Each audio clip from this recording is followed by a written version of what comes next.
The Henderson family lived in the kind of quiet suburban neighborhood that parents dreamed of raising their children in. Wide streets, trimmed lawns, and houses with white fences that gave the illusion of safety. It was the kind of place where neighbors waved to each other across driveways, children rode their bikes without fear, and families gathered for block parties in the summer. It was the image of a perfect life, far removed from the chaos of the outside world. For Daniel and Melissa Henderson, life was busy but fulfilling. Daniel worked long hours as a financial advisor, while Melissa juggled being a part-time teacher and managing the home. Their children, 6-year-old Emma and 4-year-old Noah, were the center of their lives. Every decision, every plan, every routine was structured around making sure the kids were happy, healthy, and safe. But as with most young families, there came a time when they needed help. Between work schedules, errands, and the rare chance to step away for themselves, a babysitter became less of a luxury and more of a necessity. Finding someone to trust with their children was not an easy task. Melissa spent weeks researching, calling references, and interviewing local sitters. The stakes were high, and she was determined not to take risks. Finally, after recommendations from 2 trusted neighbors and glowing reviews online, she found her. Her name was Claire. Claire was a 21-year-old college student who lived just a few miles away. She presented herself with a calm, polite demeanor and carried the kind of warm smile that instantly put people at ease. She had years of babysitting experience, CPR training, and spoke about children with genuine enthusiasm. To the Hendersons, she seemed like the perfect choice. Responsible, reliable, and well-liked in the community. Other families had trusted her, and their feedback was nothing short of glowing. When she came over to meet Emma and Noah for the first time, the connection was immediate. The children gravitated to her quickly, which reassured Melissa more than anything else. Emma proudly showed her drawings, Noah ran around in excitement, and Claire handled both with ease. By the time the evening was over, Melissa felt a weight lifted off her shoulders. She had finally found someone who could be trusted to watch over her children. The first few weeks went exactly as hoped. Claire arrived on time, played with the kids, and kept the house spotless. She sent updates to Melissa's phone when she was away, small pictures of Emma coloring or Noah watching cartoons. Every detail, every action, seemed to reinforce the decision the Hendersons had made. To them, she was more than a babysitter, she was becoming part of the family routine. Word spread among the neighbors too. Families who had already known Claire praised her reliability, while others asked for her number. Melissa felt lucky that she had secured someone so dependable. She often caught herself recommending Claire to friends who were searching for childcare. There was never a moment's hesitation, because on the surface, everything was perfect. The Hendersons began to relax. Date nights that had been postponed for years were finally possible. Errands that once felt impossible with 2 small children became manageable. For the first time in a long time, they felt like life was balanced. With Claire's help, they could breathe again. Yet beneath that perfect arrangement, unnoticed and hidden, were cracks that no one had yet seen. Claire's calm smile, the one that won everyone's trust, concealed something darker. But in these early weeks, there was no reason to suspect anything. No strange behavior, no warnings, nothing that hinted at what was to come. The neighbors often remarked how lucky the Hendersons were. They would see Claire arriving at the house with her neatly packed bag and friendly wave, and no one questioned her presence. Children in the neighborhood recognized her as the fun babysitter who always carried snacks in her purse. She blended seamlessly into the fabric of suburban life. Melissa sometimes thought about how fortunate they were compared to stories she read in the news about babysitters who neglected or harmed children. She considered herself careful, cautious, and smart in her decision. Every box had been checked, every precaution taken. In her mind, there was nothing to fear. But the first subtle signs of unease appeared in small, almost invisible ways. Emma sometimes woke up restless after nights Claire babysat, complaining of strange dreams.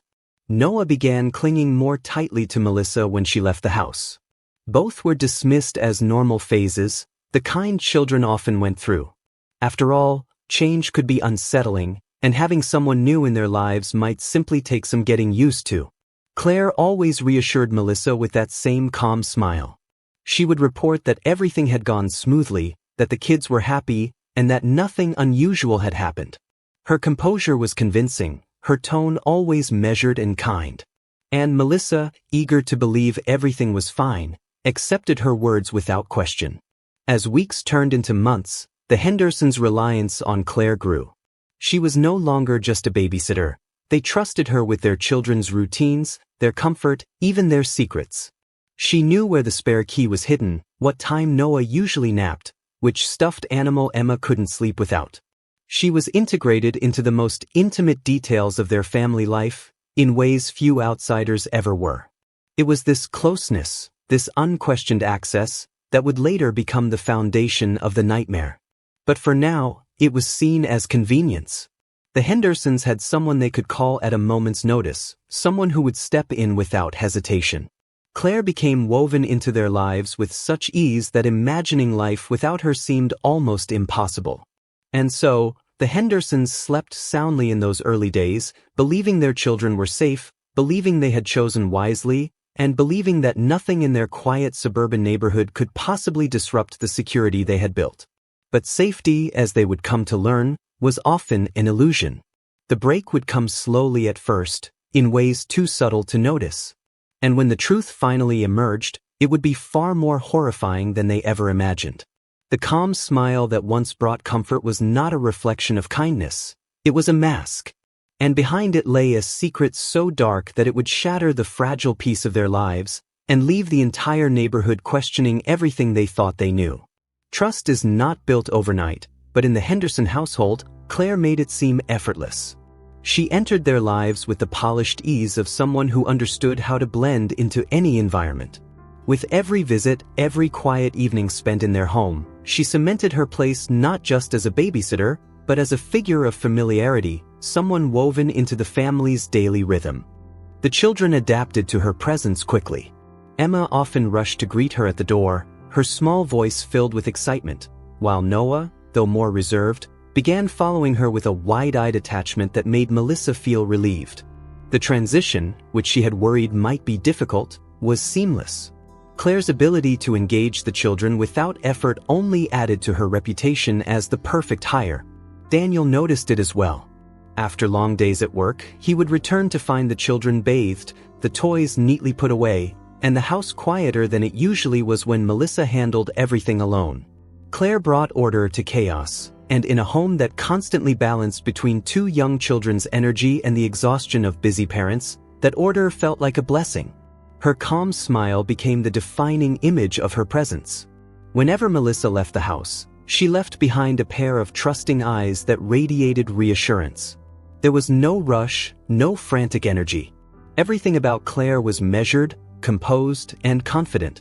It was this calm that set her apart from other babysitters the Hendersons had interviewed, many of whom seemed nervous or uncertain. Claire was different.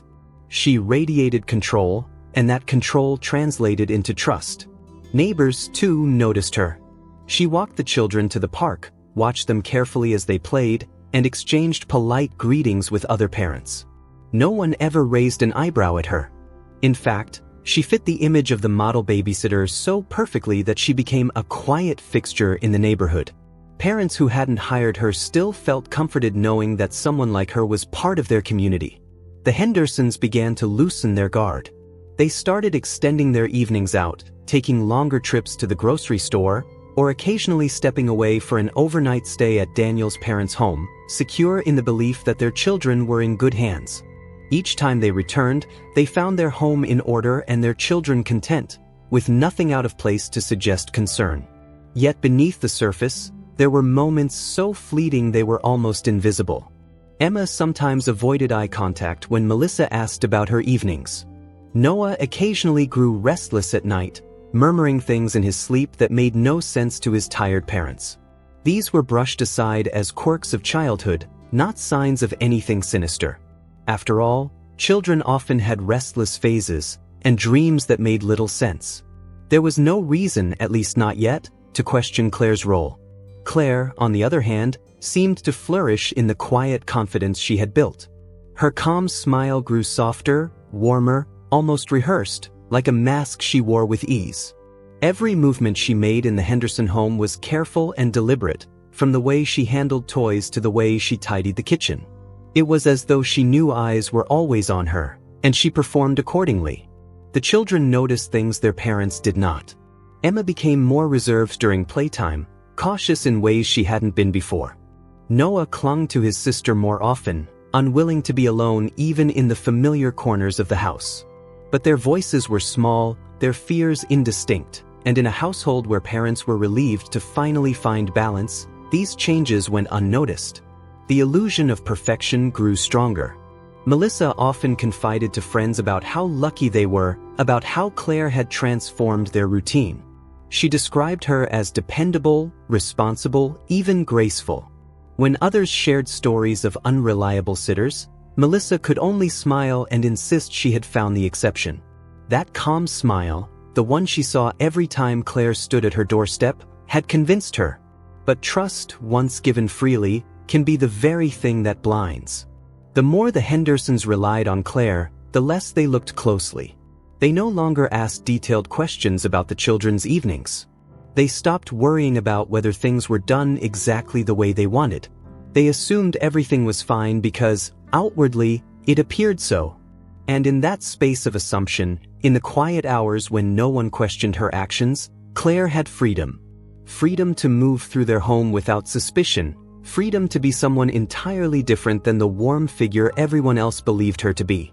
That calm smile, so carefully presented, was never about kindness. It was about control. The first hints of what lay beneath her exterior were subtle. Toys were sometimes misplaced, not in the careless way of children, but tucked into odd places that made little sense. A favorite stuffed animal Emma once clutched to sleep vanished for days before reappearing in the basement, where the children rarely played.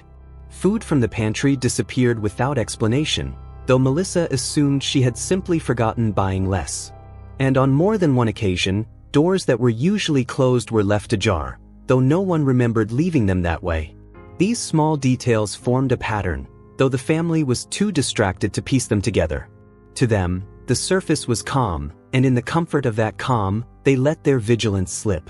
Each misplaced object, each small inconsistency, was explained away as coincidence or childhood forgetfulness. But Claire knew. She knew that her mask was working, that her calm smile was enough to silence questions before they were ever asked. The Hendersons saw only what she wanted them to see, and in their gratitude for the balance she provided, they never imagined what could be hidden beneath the image of perfection. The nights stretched on, and Claire's presence became as natural as the ticking of a clock on the living room wall. Predictable, constant, and trusted. Yet beneath that calm exterior, something far more unsettling was beginning to grow. A darkness that thrived in secrecy, nourished by the blind faith of those who had placed their children's lives in her hands. The Hendersons had no reason to look closer. Not yet. The calm smile was enough to keep their world intact, enough to preserve the illusion of safety. But illusions, no matter how carefully constructed, always crack in time. And when the first crack appeared, it would not be subtle. It would be the beginning of something so disturbing that the memory of those early, trusting days would feel like a cruel joke. For now, though, the mask held firm. The calm smile remained in place, hiding the truth that no one was ready to see. The Henderson home had always been a place of warmth and routine, where children's laughter filled the air and daily life moved with comforting predictability. But as weeks turned into months under Claire's care, the atmosphere inside the house began to change. The shift was not sudden or obvious, but gradual, like a shadow creeping across a wall at dusk, silent, unnoticed, but impossible to ignore once it covered everything. It began with silence. Nights that had once been punctuated by Emma's giggles and Noah's playful chatter grew unnervingly quiet when the parents returned home. The children, once so eager to share stories of their evening adventures, became reserved. Emma would retreat to her room without explanation, and Noah would cling to his mother with an unease that had no clear source. Their energy, so full of life before, seemed muted in ways Melissa struggled to explain. The house itself carried subtle but unsettling changes. Toys appeared in places the children rarely went, stacked in corners or arranged in peculiar patterns. Dolls were left propped against walls with their glassy eyes facing doorways, and stuffed animals seemed to migrate from bedrooms to the basement or closets without anyone admitting to moving them. At first, Melissa attributed it to childish play, perhaps an attempt to experiment with imagination. But the frequency and strangeness of these occurrences planted quiet seeds of doubt. Daniel noticed other details. Doors he was certain had been locked were found slightly ajar. A faint odor lingered in the air some nights, metallic and sharp, though it faded before he could determine its source. He dismissed it as a trick of his senses, a result of long days at work. Still, the unease lingered, an invisible weight pressing on his mind. The children's behavior deepened the strangeness. Emma began drawing unsettling pictures, far removed from her usual rainbows and flowers. Dark shapes with hollow faces appeared on her paper, standing in the corners of rooms, watching silently. When Melissa asked about them, Emma only shrugged and turned the page, unwilling or unable to explain. Noah, meanwhile, developed an aversion to the basement, bursting into tears if he was asked to go near it. He claimed the basement was wrong, but his small words were too fragmented for his parents to take seriously. Claire's presence remained unchanged. Her calm smile never faltered, her tone always soft and reassuring. She continued to maintain the house in perfect order, feeding the children, keeping them clean, and presenting herself as the dependable figure she had always been. To the Hendersons, she was the constant they had come to rely on. And yet, behind that calm smile, there was something unspoken, something they could not yet see. The shadows in the Henderson home grew thicker. Melissa often felt watched when she moved through the house at night, as though unseen eyes tracked her every step. Mirrors seemed to hold reflections a fraction too slow, and the hum of the refrigerator or the ticking of a clock sounded louder in the silence, echoing unnaturally. Small things, insignificant when isolated, became harder to ignore when they accumulated. There were nights when Melissa returned home earlier than expected, only to find the house in unusual disarray. Once, she noticed a chair in the hallway that had not been there before, positioned in a way that faced Emma's bedroom door. Another time, she swore she heard faint footsteps on the upper floor as she entered, but Claire appeared moments later in the living room, calm as ever, with the children tucked safely in bed. The inconsistencies were small enough to rationalize, yet strong enough to linger in her thoughts. Daniel brushed off his wife's concerns. He trusted Claire, trusted the system they had built. To him, the exhaustion of parenting and the stress of work created paranoia where none existed. But deep down, even he could not ignore the strange feeling that their home was no longer entirely their own. The children carried the heaviest burden of the change. Emma stopped sleeping through the night, plagued by nightmares that left her pale and exhausted in the morning. Noah often refused to let go of his mother's hand, trembling when left alone even for a moment. Their once joyful home was becoming quieter, their laughter drowned out by an unease they could not articulate. Claire remained the only element unchanged, her calm smile soothing the parents enough to dismiss their instincts. She continued to carry herself with composure, never faltering, never revealing the secret behind her unshakable exterior. And the Hendersons, desperate to believe they had chosen well, convinced themselves that the shadows in their home were nothing more than the ordinary challenges of raising children. But the house itself told another story. Objects continued to vanish and reappear in strange places. Lights flickered despite new bulbs. The family cat, once friendly and docile, began hissing at empty corners, its fur standing on end as if it sensed something unseen. Nights grew longer, heavier, filled with a suffocating quiet that seemed unnatural for a home with two young children. The Hendersons clung to the illusion of normalcy, unwilling to acknowledge the weight pressing in around them. But Emma's drawings became darker, more detailed. Noah's fear of the basement grew so intense that he screamed if the door was opened. These were not mere phases, though their parents told themselves they were. They were signals, warnings, signs of what was unfolding behind the mask of calm that Claire wore so perfectly. Trust blinded them to the truth. They saw the smile, the order, the reliability, and ignored the shadows creeping closer with each passing day. What they did not know was that their home had already begun to change in ways they could never reverse. The presence of Claire was no longer just that of a babysitter, it was something else, something far more unsettling, entwined with their daily lives in ways they could not yet comprehend. And as the shadows grew thicker, the cracks in the illusion of safety widened. The Hendersons were standing on the edge of something dark, something that would soon reveal itself in ways they could no longer ignore. For now, the calm smile remained, hiding the truth. But the shadows in the house were no longer silent. They were waiting, watching, preparing for the moment when they could no longer be dismissed. The Hendersons had grown accustomed to brushing away the unease. A misplaced toy was explained as carelessness, a door left open as forgetfulness, a nightmare as nothing more than a restless child's imagination. Yet these small fragments of strangeness did not vanish. They accumulated, stacked on one another until they began to form something larger, a picture that was too consistent to ignore. Melissa noticed it first. Emma's drawings no longer resembled the simple shapes of a child exploring her imagination. They became methodical, almost ritualistic, repeating images of shadowy figures and empty-eyed faces that always seemed to loom in corners. The figures never stood in the center of her paper, but along the edges, as though they existed at the periphery of her world, watching but never stepping fully into view. At first, Melissa assumed it was a passing fascination with scary images from school. But the frequency of the drawings made it impossible to dismiss. Noah's behavior grew more erratic as well.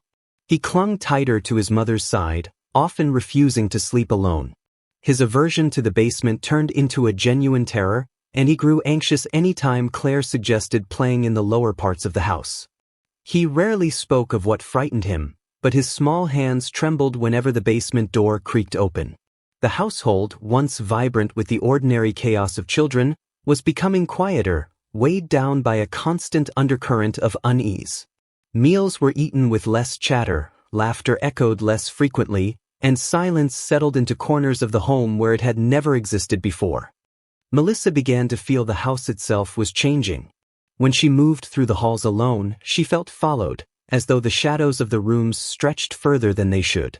At night, she sometimes awoke with the sensation of being watched, the kind of feeling that quickened her heartbeat even in a still, silent room. Yet whenever she tried to rationalize it, there was nothing concrete. Just shadows, silence, and the calm smile of the babysitter who continued to reassure her that everything was fine. Daniel remained skeptical, grounding himself in logic. He told himself that exhaustion, stress, and children's imaginations explained everything. Yet even he could not ignore the subtle disruptions. One evening, he found his laptop moved from the office to the kitchen table, though he was certain he had left it upstairs. Another night, he returned home to see that the garage light had been switched on, though no one admitted to using it. These small but persistent details created cracks in his certainty, though he struggled to admit it aloud. Claire's demeanor never faltered. Her calm smile remained constant, her behavior always measured and polite. She kept the house in order, cared for the children, and gave no outward sign of anything unusual. She was the one element of stability, the trusted figure who appeared immune to the strangeness swirling through the Henderson home. To the parents, she remained the anchor that kept their lives manageable even as unease gnawed at their minds. The unsettling patterns became impossible to ignore when objects began disappearing entirely. Melissa lost a necklace she wore daily, one she never removed except at night, only for it to reappear weeks later in the pocket of Noah's jacket. Emma's favorite stuffed animal vanished again, not for days but for nearly a month, before it was found sitting on the basement steps as though placed deliberately.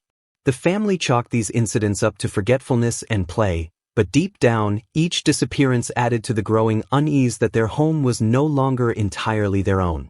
The children's behavior only intensified this dread. Emma's drawings grew darker, now filled with images of staircases and doorways, places within their own home. The faceless figures lingered in the edges of every page, always silent, always watching. Noah's sleep became restless to the point of exhaustion, and he often refused to stay in his bed, preferring to curl up on the floor beside his parents. Melissa began to keep mental notes of the strange occurrences, hoping to make sense of them.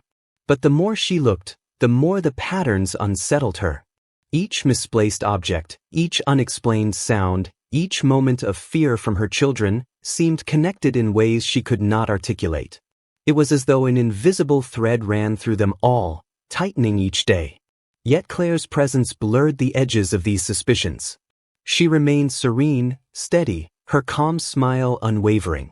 Whenever Melissa returned home, she was met with tidy rooms, fed children, and the assurance that everything had gone smoothly. The contrast between the order Claire projected and the unease that lingered after she left created a dissonance that made Melissa question her own perceptions. Daniel tried to push back against his wife's quiet doubts, reminding her that Claire had never given them any reason not to trust her. She was young, responsible, and had been vouched for by neighbors they respected. It seemed unthinkable that anything sinister could be tied to her presence. Yet he, too, felt the unease at night when the house grew silent, when the weight of the shadows pressed against the walls as though something unseen lurked just beyond their sight. The house itself became a character in their unease. Floors creaked at odd hours, doors seemed to shift slightly as if nudged by unseen hands, and objects fell without explanation. These incidents were dismissed as the quirks of an older home, yet the Hendersons had lived there long enough to know the difference. The house was no longer simply their home. It was becoming unfamiliar, distorted by the constant sense that they were no longer alone in it. The unsettling patterns reached a new height when Melissa found one of Emma's drawings tucked under her pillow. It showed their living room, drawn with remarkable detail for a child, and in the corner of the drawing stood a figure with a calm, featureless face. It was not monstrous or grotesque, but eerily still, its presence unmistakable. The realization that her daughter had placed it beneath her pillow felt like a message she could not decipher, one that left her restless and uneasy for days. The Hendersons wanted to believe their home was safe, that their trust in Claire was unshakable, that their children's fears were nothing more than fleeting shadows of imagination. But denial could only hold for so long. The patterns were no longer isolated, no longer explainable. They were threads of a larger picture, one they had not yet dared to face. And as the shadows grew deeper, the calm smile that had once seemed reassuring became something else entirely. It was no longer a symbol of stability, but of control, masking something hidden, something waiting. The Hendersons could feel the weight of it pressing in, though they had not yet acknowledged it fully. Their home was changing, their children were slipping further into fear, and the illusion of safety they clung to was unraveling thread by thread. The unsettling patterns were not random. They were deliberate. They were warnings. And soon, the truth behind them would begin to surface in ways the family could no longer ignore. The days following the sheriff's visit were cloaked in unease. What once had been a comforting home began to feel like a fragile shelter under constant watch. Margaret moved through the rooms with a heightened sense of awareness, listening for sounds that never used to disturb her, the creak of a floorboard, the faint click of the heater, the tapping of branches against the window. Each ordinary noise felt heavier now, as if concealing something sinister beneath the surface. At night, her sleep fractured into fragments, and she often jolted awake, her mind replaying the moment she had first watched the footage. The children's laughter from their bedrooms no longer carried the same carefree innocence. It sounded vulnerable, almost fragile, against the lingering suspicion that they had been watched, perhaps even targeted. The fear she tried to suppress blossomed each time she tucked them into bed, knowing that at one point, someone she had trusted had crept silently down those very halls. The sheriff had not called back immediately, but Margaret kept her phone within reach at all times, checking it compulsively. When he finally contacted her, it was to inform her that Rachel's past employment history revealed no prior offenses, no official complaints, nothing that suggested what they had witnessed on the footage. She had worked for several families, all of whom described her as responsible, sweet-natured, and trustworthy. The only oddity was her tendency to avoid personal conversations, keeping her life outside of work entirely concealed. That detail now seemed less like a quirk and more like a calculated decision. What disturbed Margaret most was the sheriff's uncertainty. He admitted there wasn't enough concrete evidence to take action beyond questioning Rachel again. Without direct harm or proof of malicious intent, their hands were tied. The words stung. Margaret wanted to scream that seeing someone wander through her home at night while children slept was evidence enough. But the law demanded more than fear and suspicion. It demanded proof of intent. In the meantime, Margaret found herself constantly analyzing the smallest details. She recalled the way Rachel often hummed softly when preparing meals, a melody Margaret had dismissed as a harmless habit. But now, when she thought about it, that tune had been the same on multiple occasions, an eerie, repetitive sequence, almost like a lullaby. Had it been innocent? Or had it been a ritual of comfort for herself while carrying out something much darker? The ambiguity clawed at Margaret's mind. Her husband, Daniel, tried to reassure her, reminding her that Rachel was gone, that the cameras were working, and that the sheriff was involved. But Margaret could see the strain in his eyes, the way he lingered near the children's doors at night, listening, just as she did. His attempts to be calm only underscored the truth. He was just as unsettled. A week passed, and though Rachel did not return, her absence did not bring the relief Margaret had hoped for. Instead, it created a void filled with constant anticipation. Margaret found herself dreading the nights, expecting that the sound of the back door or the flicker of the cameras would alert her once again. Even the neighbors, who had caught wind of whispers about Rachel's sudden departure, began watching Margaret's house with curiosity, their concerned glances suggesting that gossip was brewing. Then, a small discovery pushed Margaret's anxiety into something closer to terror. While cleaning the children's playroom, she noticed that a doll from her daughter's shelf had been moved. It wasn't just out of place, it had been positioned facing the window, its plastic eyes staring outward. Margaret was certain it hadn't been there before.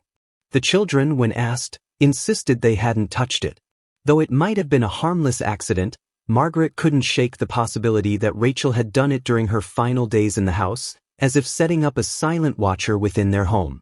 The unease became unbearable, and Margaret decided to review the older camera footage again, going back further than the night she had first seen Rachel wandering. Hours slipped by as she sat at the computer, the glow of the screen her only companion. The monotony of everyday life captured by the cameras made her eyes heavy, but then something small jolted her awake. In a recording from nearly a month earlier, she noticed Rachel pausing outside the children's bedroom door late at night. Rachel stood there, motionless, for nearly 5 full minutes. She never entered, but she didn't move either, as if she were listening. When she finally walked away, her steps were unnaturally slow, deliberate. The sight left Margaret trembling. This hadn't been an isolated incident, it had been happening long before she caught it. The secret Rachel carried had been unfolding silently for weeks, maybe months, while the children slept unaware just beyond the door.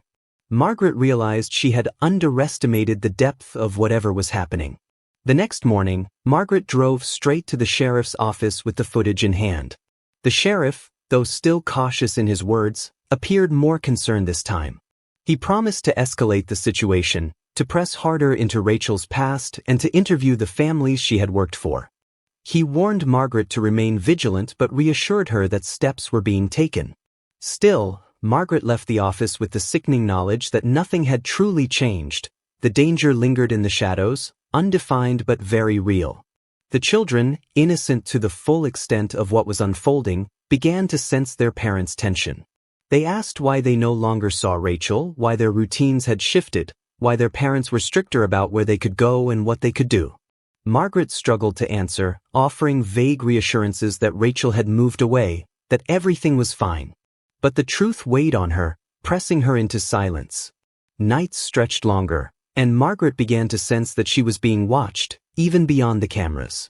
When she stood at the kitchen sink at night, washing dishes, she sometimes felt eyes on her from the yard, though nothing appeared when she checked. When she drove to the grocery store, she caught glimpses of a figure in a car that seemed to linger 2 rows over, though it always pulled away before she could confirm. The paranoia was suffocating, and Margaret began to wonder if Rachel had ever truly left. One evening, as she sat reviewing the footage yet again, a sound echoed through the house, the faintest creak of the stairs. Daniel was in the living room, the children already in bed.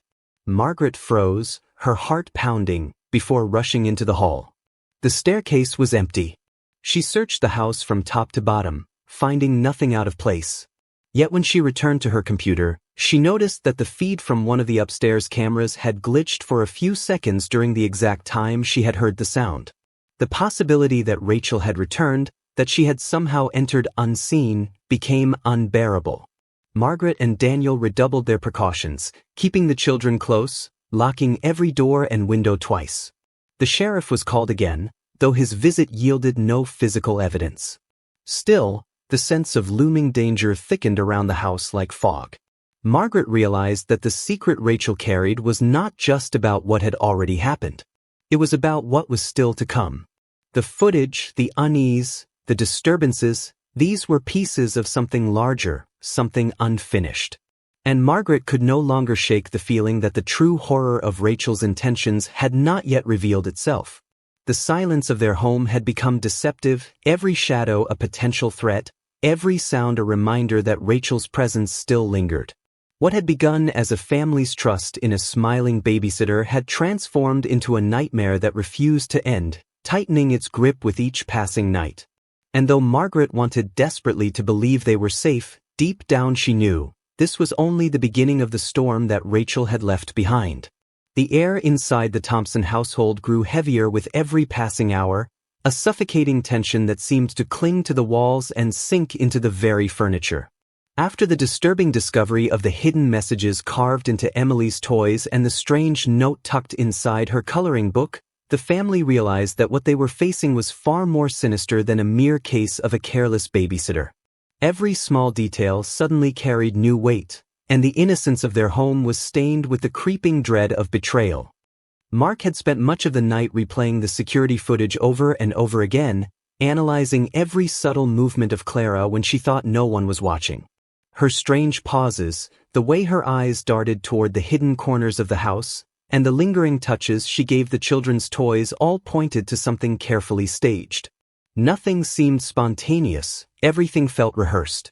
The more he studied her, the more it appeared that Clara wasn't simply caring for their children. She was performing, as though she knew her actions were part of a bigger plan. Rebecca, though exhausted, couldn't sleep either. Instead, she spent hours sorting through the children's belongings, searching for anything else Clara might have left behind. Beneath the surface of ordinary life, she found hints of deliberate tampering. A favorite stuffed bear had a tiny seam ripped open, revealing a piece of folded paper stitched inside. The note was short, almost cryptic, but chilling enough to cause her hands to tremble. "They belong to me now." The discovery cemented their fear. Clara hadn't simply been hiding secrets, she was laying claim to their children, as though they were pawns in some deranged fantasy. What made it worse was that her calm and caring demeanor during the day had never given any indication of this obsession. To the outside world, Clara was still the reliable babysitter, loved by the kids and trusted by neighbors. Only within the walls of the Thompson home did her darkness begin to take shape. The couple debated whether to immediately involve the police. Mark argued that the evidence already pointed toward dangerous intentions, while Rebecca hesitated, afraid of what might happen if they confronted Clara too soon. The children adored her, and any sudden removal could traumatize them further. Yet the longer they waited, the more power Clara seemed to gain within their household. It felt as though she had already infiltrated the very heart of their lives, weaving her presence into every corner of their daily routine. That following evening, Clara returned for another babysitting shift, unaware that her employers were watching her every move with sharpened suspicion. The Thompsons had deliberately left the house, pretending to trust her as they always had, but in reality, they circled back and parked down the street, monitoring the house through their phone's live feed from the security cameras. At first, Clara acted predictably, preparing dinner for the children, helping them with their bedtime routine, reading stories aloud. But as the night deepened and the children drifted to sleep, her behavior shifted again. She lingered in Emily's room longer than necessary, sitting by the bed in silence. For nearly an hour, she remained there, simply watching the child sleep. The camera caught her lips moving, whispering words that couldn't be heard. Occasionally, she stroked the girl's hair, her expression unreadable, caught between tenderness and something far darker. At one point, she leaned close enough that her face nearly touched Emily's, her breath visible in the stillness of the room. To the Thompsons watching from afar, The scene was unbearable. The horror reached its peak when Clara carefully removed a small box from her bag. She opened it and pulled out what appeared to be a piece of jewelry, a delicate silver bracelet that glinted in the dim light. Without hesitation, she fastened it around Emily's wrist.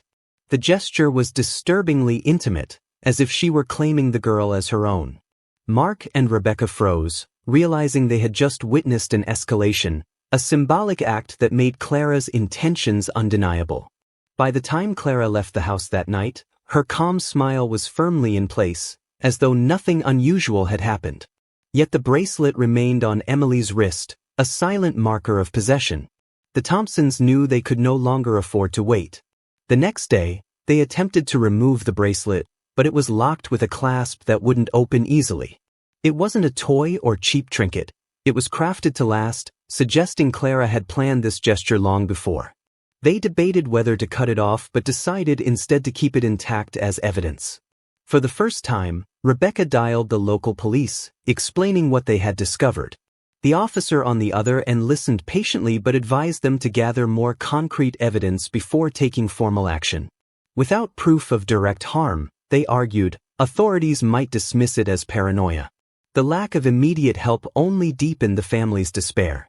Left to their own devices, Mark and Rebecca grew more vigilant, more determined to uncover the full scope of Clara's obsession. Rebecca combed through Clara's social media accounts late into the night, uncovering posts that once seemed harmless but now radiated with disturbing undertones. Pictures of the children were shared without permission, accompanied by captions that referred to them as "my little angels" and "forever mine." In some posts, Clara hinted at building a future family, though she never mentioned a partner or children of her own. It was clear who she believed filled those roles. What unsettled them most was the discovery of private groups Clara was part of online, places where individuals shared fantasies about controlling families and inserting themselves into lives that didn't belong to them. Clara's comments in these groups were cryptic, but they revealed her fascination with blurring the line between caretaker and parent, protector and owner. For the first time, the Thompsons understood that Clara's actions weren't impulsive, they were part of a broader obsession nurtured over time. Every day that passed brought more signs of Clara's influence. Emily began speaking about special secrets she shared with Clara, though she couldn't describe them clearly. Little Daniel had nightmares and often woke screaming, claiming someone was whispering to him while he slept. The house, once a sanctuary, felt tainted, as though Clara's presence lingered even when she wasn't physically there. The breaking point arrived one evening when Rebecca walked into Emily's room and found a second box hidden beneath her bed. Inside, there were photographs, pictures of the children taken from angles only someone within the home could access. Some were during the day, others at night while they slept. The most chilling part was that several of the photos included Rebecca and Mark themselves, captured while they were unaware. Clara wasn't just obsessed with the children. She had been documenting the entire family, weaving herself into their narrative as though she belonged. The discovery ignited fear like never before. They realized Clara wasn't satisfied with simply watching or leaving cryptic notes. She had already begun rewriting the story of their lives, collecting evidence to prove to herself, and perhaps to others, that she was part of the family. It was no longer a matter of safety, it was a matter of survival. As the night drew to a close, the Thompsons locked every door and window, their hearts pounding with the knowledge that Clara had crossed a line from which there was no return. The once trusted babysitter had become a threat unlike any they had imagined, and the boundaries of their family's security had been shattered beyond repair. But even then, as they huddled together, they had no idea that Clara's most dangerous secret was still waiting to be revealed. The revelation from the neighbor across the street had struck the Wilson family like a thunderclap. Up until that moment, they had believed their nightmare was one isolated to their home, contained within the unsettling events of one babysitter's betrayal. But as news spread that other households in the neighborhood had also welcomed her into their lives, the scope of her deception widened into something far more chilling. What once seemed like a single tragedy now appeared to be a carefully woven web of intrusion, spanning across multiple homes and countless vulnerable children. The Wilsons weren't alone in their disbelief. Families began talking among themselves, piecing together fragments of experiences that suddenly made sense when viewed through the new, darker lens. A mother recalled her toddler waking in the night screaming about a shadow in his room, dismissed at the time as a bad dream. Another remembered odd charges on her credit card after leaving it on the counter during a babysitting night, though she never imagined the young woman she trusted could have been involved. These recollections, once brushed aside, now piled into a damning collection of red flags, showing that the babysitter's calm smile and soft-spoken demeanor had been nothing more than a mask. The Wilsons felt torn between anger and guilt. They had been among the first to hire her, recommending her to others in good faith, unknowingly spreading the danger further.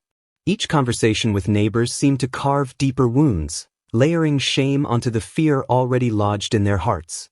Their once tranquil street now felt like a stage where the babysitter had played out a sinister performance, moving seamlessly from one family to the next while no one suspected her true motives. The police investigation grew more complex with each passing day. What began as a single inquiry into strange footage and unusual behavior quickly escalated into a community-wide probe. Officers knocked on doors, collecting stories, examining security footage, and piecing together a timeline of her movements. What emerged was unsettling. She had been everywhere, woven into the fabric of daily life in the neighborhood, her presence almost unavoidable. She attended barbecues, helped with school pickups, and even assisted elderly residents with errands. She had positioned herself as a reliable fixture, creating a false sense of security that made her betrayals all the more devastating. Detectives shared little publicly, but rumors swirled. Some whispered that she was under investigation for theft, others that she had been caught accessing private files or accounts left open on family computers. But the most disturbing speculations centered on the children themselves. Parents couldn't help but wonder what she might have done when no one was watching, and those questions became unbearable when paired with the knowledge that she had been left alone with so many young, defenseless lives. The Wilsons began reliving every night she had spent in their home, replaying them like haunting reels in their minds. Each laugh, each bedtime story, each moment of trust now felt contaminated. It was as though their memories had been rewritten, the once comforting scenes now tainted by the realization of who she truly was. Mrs. Wilson, in particular, found herself unable to sleep, rising at odd hours to walk the halls of her home, checking locks, peering into the children's rooms, and staring uneasily at the glowing red light of the security camera. What once felt like an extra layer of safety now seemed like a silent witness to horrors she wasn't sure she wanted to uncover fully. As more details trickled in, it became clear that the babysitter was more than just careless or troubled. She was deliberate. Families reported that certain valuable items had vanished after her visits: jewelry, electronics, even small amounts of cash. Yet she always returned, smiling, offering her services again, embedding herself deeper into the trust of those she betrayed. The pattern was unmistakable. She had operated like a predator, circling her prey with patience and charm until the moment was right. The neighborhood, once united by block parties and casual chats over fences, now found itself divided by suspicion. Parents whispered in hushed tones about who knew what and when. Some blamed others for not speaking up sooner, while others turned inward, ashamed that they had failed to protect their children. The sense of community, so carefully built over years, cracked under the weight of betrayal. Doors that had once stood open during summer evenings now closed tightly, blinds drawn as families retreated into isolation. Through it all, the Wilsons felt trapped in a strange limbo. They longed for answers, yet each new revelation only deepened their despair.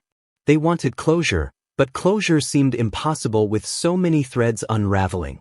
They wanted to move forward, but the weight of guilt and fear chained them to the past. One evening, as dusk settled over the neighborhood, Mr. Wilson stood at the window watching the streetlights flicker on.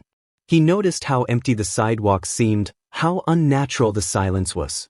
Children no longer played outside after dark, and the laughter that once floated down the block had been replaced by uneasy quiet.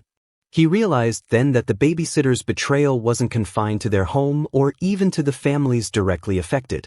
It had infected the entire neighborhood, robbing it of its sense of safety, its innocence, and its trust. The police promised progress, But progress felt agonizingly slow. Each family waited anxiously, wondering what evidence had been uncovered, what secrets might still be hidden, and whether justice would truly be served. The Wilsons struggled with the constant tension between hope and dread, not knowing whether the worst had already been revealed, or whether darker truths still lingered in the shadows, waiting to come to light. As days turned to weeks, a haunting realization grew stronger. The babysitter had left more than scars behind. She had left questions, suspicions, and an invisible weight pressing on the shoulders of every family she touched. Her calm smile had been a mask that concealed not only her intentions but also the depths of her deception. And now, even in her absence, that mask lingered, casting long shadows across every home she had entered. For the Wilsons, the nightmare was far from over. They sensed that the most terrifying truths had yet to surface, and the hollow silence that followed each new revelation only deepened that dread. Somewhere in the evidence collected, somewhere in the stories shared by neighbors, the full scope of her actions was waiting to be uncovered.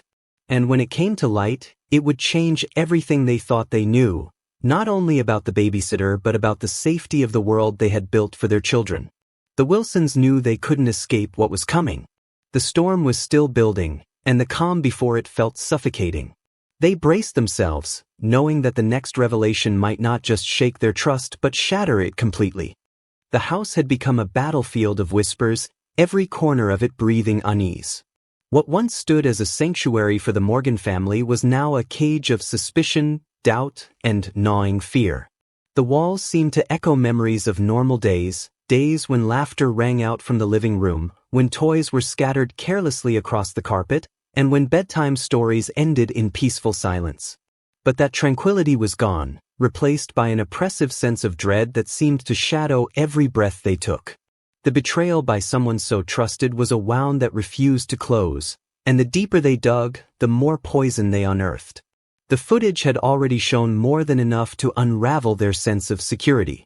Yet, with each passing day, subtle details emerged that painted a picture far more terrifying than they had ever expected.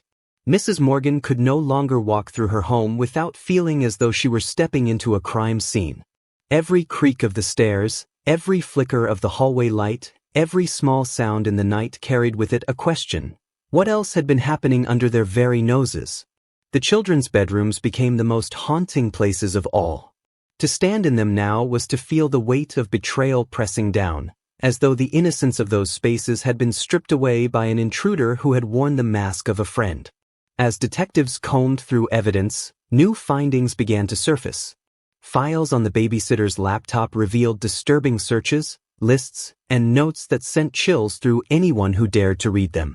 There were entries that hinted at a fascination with control, with the vulnerability of children, with power in its most insidious form. No longer was this seen as just a breach of trust or a lapse in judgment. It was evidence of premeditation, of a mind that thrived on secrecy and manipulation. The realization was crushing. The Morgans had not simply let someone careless into their home. They had opened their doors to someone with intentions far darker than they could have imagined. The neighborhood felt the impact as well. News of the investigation spread quickly, whispered between neighbors during hurried conversations on porches and sidewalks. Parents clutched their children's hands a little tighter, locking doors and checking windows with newfound vigilance. Fear had seeped into the community like smoke, thick and choking, impossible to escape. People who once gathered freely for block parties and shared dinners now eyed each other with suspicion. Everyone wondered how long the babysitter's mask had been in place, and whether anyone else had seen something they had ignored. Regret turned into a shared burden, a collective guilt that they had not noticed sooner. For the Morgans, nights were the hardest. Sleep rarely came, and when it did, it was restless and fractured. Mrs. Morgan found herself waking to phantom cries from the baby monitor, her mind tricking her into believing her children were in danger again. Mr. Morgan, once steady and composed, now paced the halls at night, listening for any sign of intrusion. Both were prisoners of their own home, haunted by memories and consumed by questions that had no clear answers. The children, innocent and unaware of the full weight of what had transpired, sensed the tension but could not comprehend it. Their laughter, when it came, felt fragile, as though it could shatter at the slightest wrong move. Detectives encouraged the Morgans to recount every interaction they had ever had with the babysitter, every moment that had seemed odd but not alarming at the time. Slowly, the family began to piece together memories that now felt like warning signs they had missed. The way she had insisted on controlling bedtime routines, the subtle reluctance to let the children talk freely about their days, the moments of unease when asked simple questions about her own life. At the time, they had dismissed these details as quirks, nothing unusual in the grand scheme of things. But in the harsh light of hindsight, those quirks were red flags waving furiously. Each revelation deepened the Morgans' sense of betrayal. The more they remembered, the more they realized just how long they had been living under a carefully constructed illusion. Trust had not been broken in a single night. It had been eroded slowly, deliberately, with every carefully chosen word, every practiced smile, every gesture designed to win their confidence. The horror was not just in what had been done but in how skillfully it had been hidden. The investigation widened. Authorities sought connections to other families, other homes where the babysitter had worked.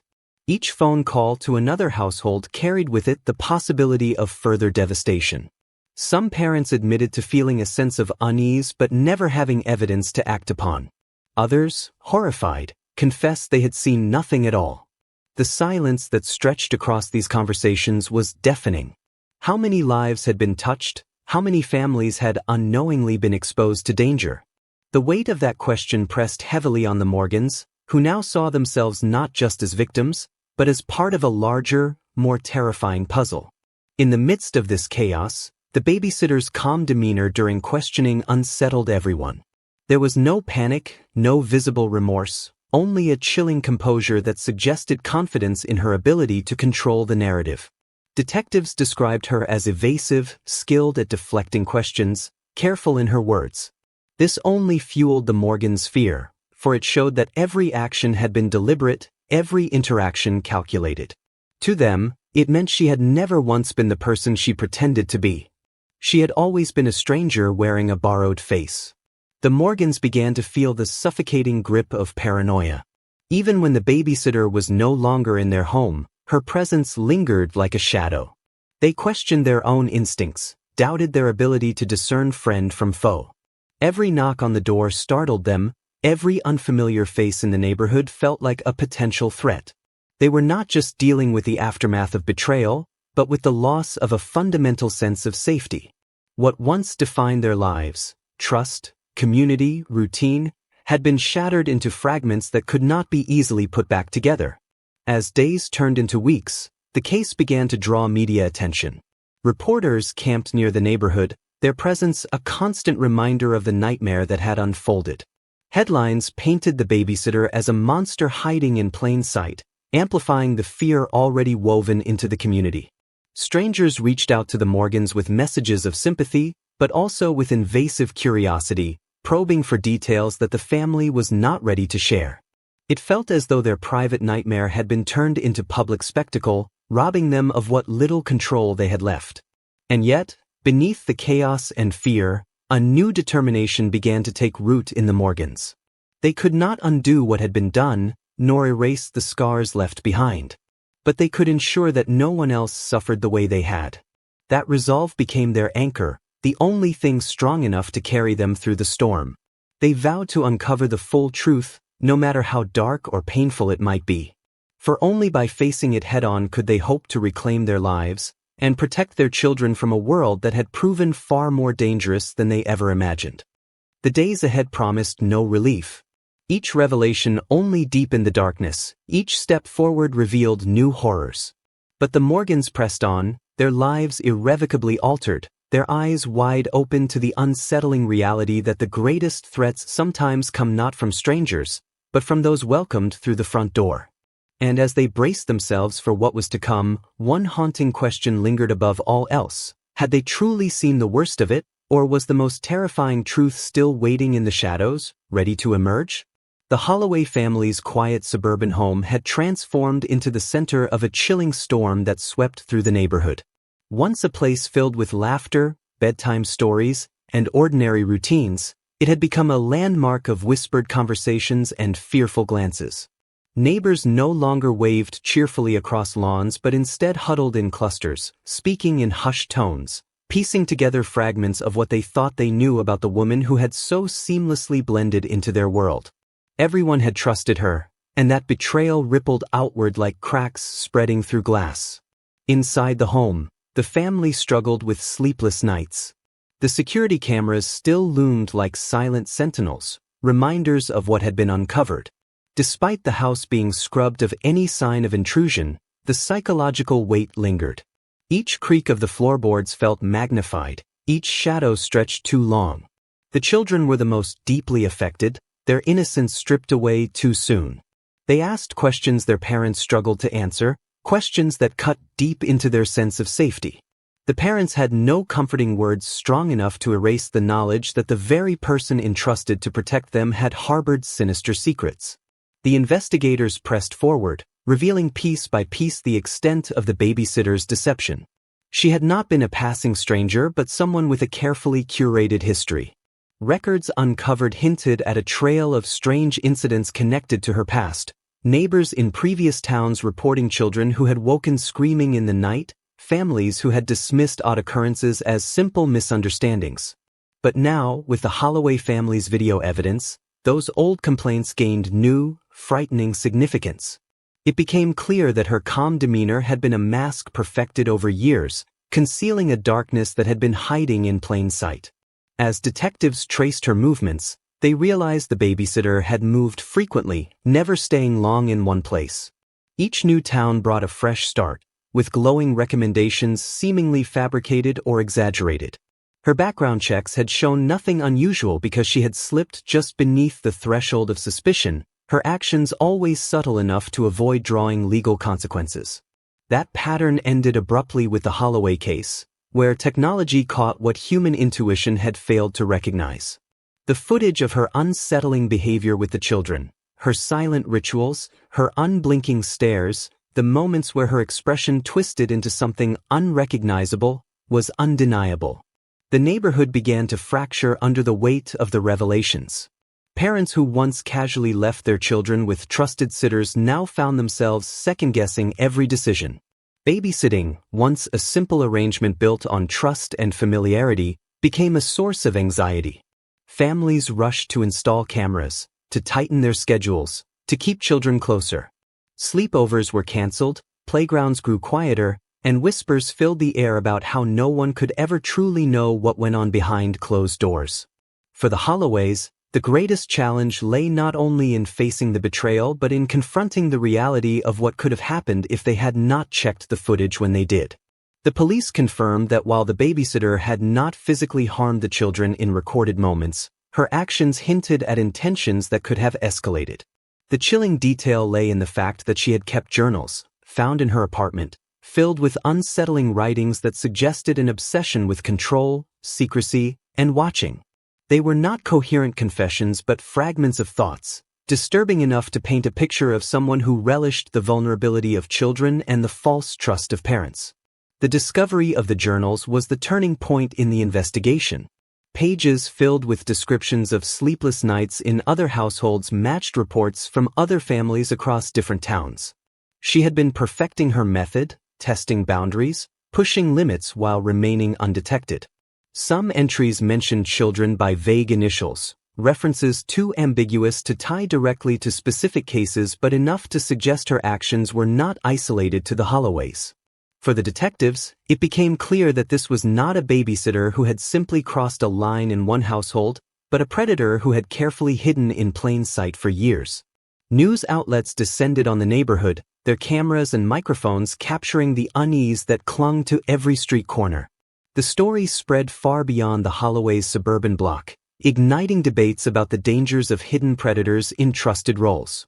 Families across the country felt the ripple of fear, wondering if their own homes could be vulnerable. Talk shows and experts weighed in, discussing red flags, parental vigilance, and the unsettling rise of individuals who built entire identities on deception. The Holloways, overwhelmed by the sudden spotlight, withdrew further into privacy, unable to balance public scrutiny with their personal grief. As the trial loomed, prosecutors prepared a case that would expose the full depth of her actions.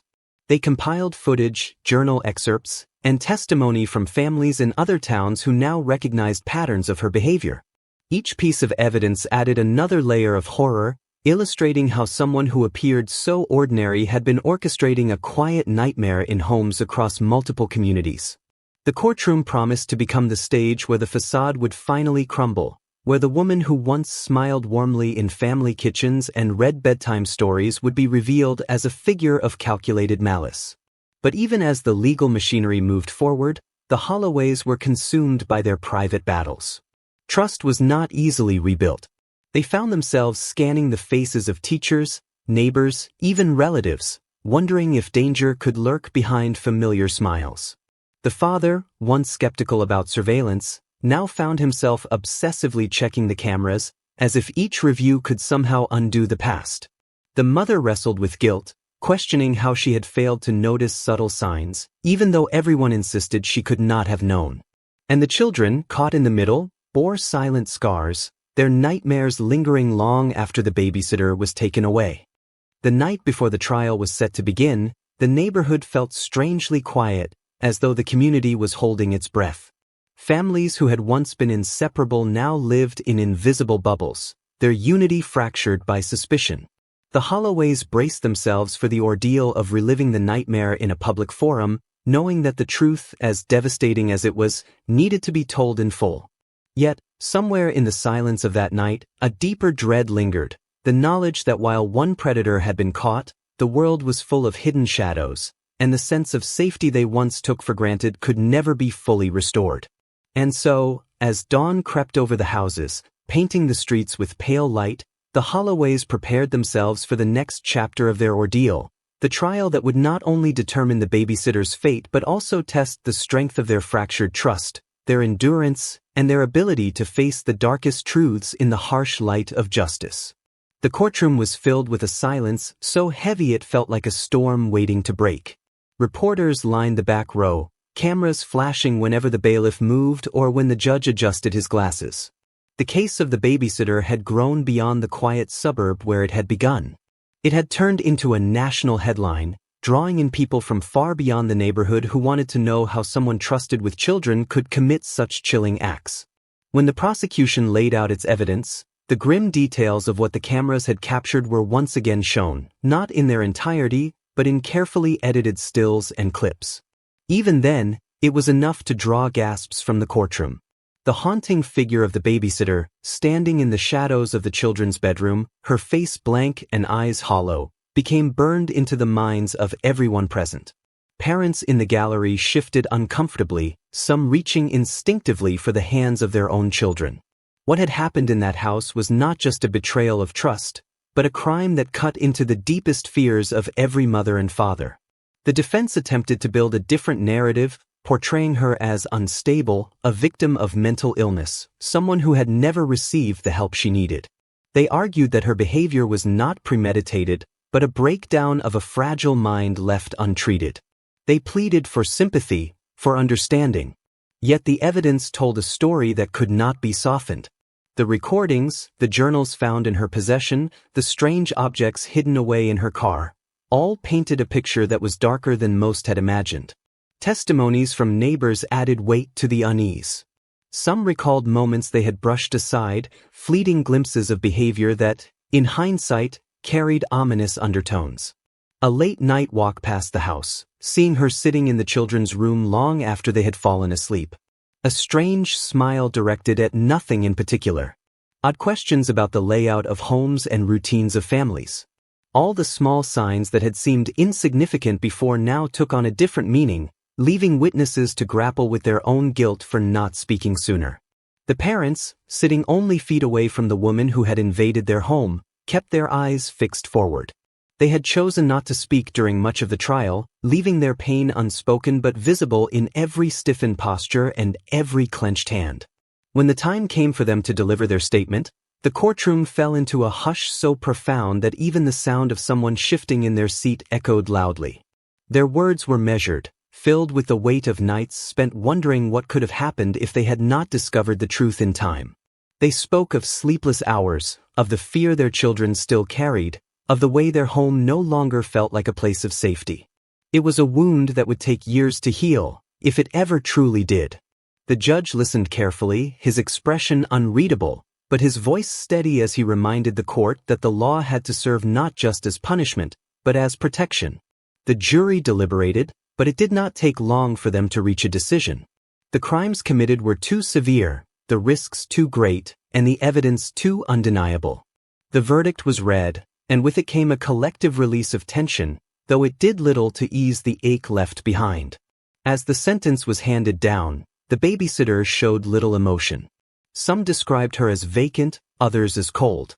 Whatever thoughts moved behind her eyes remained locked away, hidden from those who demanded answers. She gave no apology, no explanation, no acknowledgement of the devastation she had caused. Instead, she simply accepted her fate in silence, as though she had expected it all along. Outside the courthouse, the crowd of reporters surged forward, microphones raised, voices overlapping in a desperate attempt to capture the first reactions. The case had become more than just a local crime. It was a story of betrayal, of fear, and of the dangers that sometimes lurked behind the most ordinary of faces. Parents across the country were left questioning the people they trusted with their children, rethinking the very concept of safety in their own homes. For the family, the trial's end was not the closure they had hoped for, but a step forward nonetheless. Returning home was difficult, every corner of the house carrying the memory of those long nights. The cameras remained, a permanent fixture now, a reminder of both their worst fears and the protection that had revealed the truth. The children, too young to understand all the details, still carried fragments of unease. They clung closer to their parents at night, hesitant to be alone in the dark. Time, the parents knew, was the only thing that might mend those fragile edges. The neighborhood, once bound together by trust and familiarity, now lived in a shadow of suspicion. Families grew cautious, hesitant to extend the same faith they once had in those around them. Sleepovers were canceled, babysitters were scrutinized more carefully, and doors that once stood open during summer afternoons were now locked even in daylight. The sense of community was shaken, replaced by a wariness that lingered long after the trial was over. In the years that followed, the story of the babysitter became a cautionary tale, whispered among parents and retold in news specials and crime documentaries. It became a warning of what could happen when trust was misplaced, a nightmare etched into the memory of those who had followed the case from the beginning. For some, it was a reminder of the importance of vigilance. For others, it was simply a story too haunting to forget. The babysitter's name faded eventually from headlines, replaced by newer stories, newer tragedies. But for the family at the center of it all, the scars remained. They rebuilt their lives piece by piece, determined not to let fear consume them. Yet in quiet moments, when the night was still and the house was silent, the memory of those chilling images returned, the shadow in the corner of the children's room, the calm face hiding a darkness no one had seen coming. And so the story ended not with relief, but with a reminder. Evil does not always arrive with warning, and danger can wear the most familiar of faces. What the family had endured was a nightmare, but it was one they had survived. And survival, in the end, became its own kind of victory, even as the haunting question remained: how well do we ever truly know the people we trust? Sometimes, the most terrifying monsters don't hide in dark alleys or abandoned houses. Sometimes, they sit in our living rooms, smiling politely, earning our trust, and waiting for the perfect moment to strike. The family thought they knew the young woman who watched over their children. But behind her calm smile was a secret that almost destroyed them. This case left the entire neighborhood shaken, a chilling reminder that evil often hides in plain sight. How well do you really know the people you trust with your family? If this story unsettled you, make sure to subscribe for more real-life nightmares, because sometimes the truth is darker than any fiction.